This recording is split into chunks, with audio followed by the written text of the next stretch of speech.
Assalamu alaikum wa rahmatullahi ta'ala wa barakatuh. Abu uku zan yi mai girma gwamna, tunda ɗan takarar gwamna ya gabatar da jawabi, kai ma ka gabatar da jawabinka.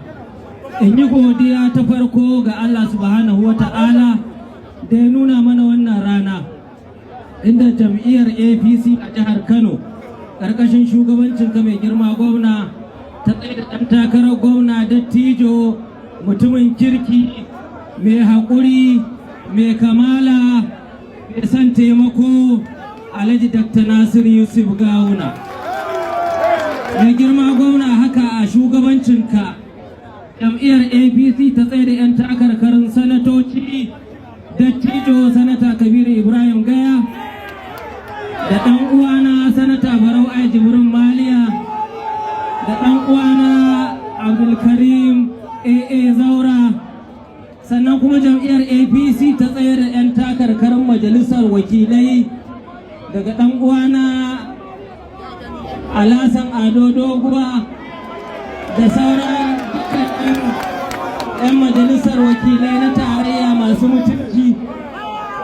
Sannan jam'iyyar APC ta tsaye da 'yan takarkarin majalisar dokoki na jihar Kano, tun daga kan Right Honorable Abdulaziz Gafasa da sauran 'yan majalisar dokoki. Muna godiya ga Allah subhanahu wata'ala mai girma gwamna, muna gode wa al'ummar jihar Kano da suka yadda da wannan jam'iyya, suka kaɗa mata ƙuri'a a 2015, suka kaɗa mata ƙuri'a a 2019. mai girma gwamna, al'ummar jihar Kano sun yi alƙawari a 2023 za su zaɓi jam'iyyar APC. Kun yi alƙawari? Duk wanda ya alƙawari ya ce Allahu akbar. Mai girma gwamna, muna godiya da al'ummar jihar Kano da suka yadda da mu, suke zaɓar jam'iyyar mu ta APC saboda aminci, saboda yadda, saboda kyautata zato. Allah ya so ya yadda. Mai girma gwamna Dr. Nasir Yusuf Gawuna ba zai ba al'ummar jihar Kano kunya ba in Allah ya so ya yadda, da sauran dukkanin 'yan takarkarinmu. Allah Ubangiji ya tabbatar mana da alkhairi.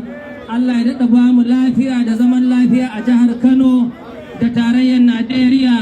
Allah kuma ya amfanin gonar da muka shuka na wannan shekara ta wannan damuna. Muna godiya yanda kowa ya zo lafiya. Allah Ubangiji ya mai da kowa gida lafiya. Na gode jama'a, assalamu alaikum.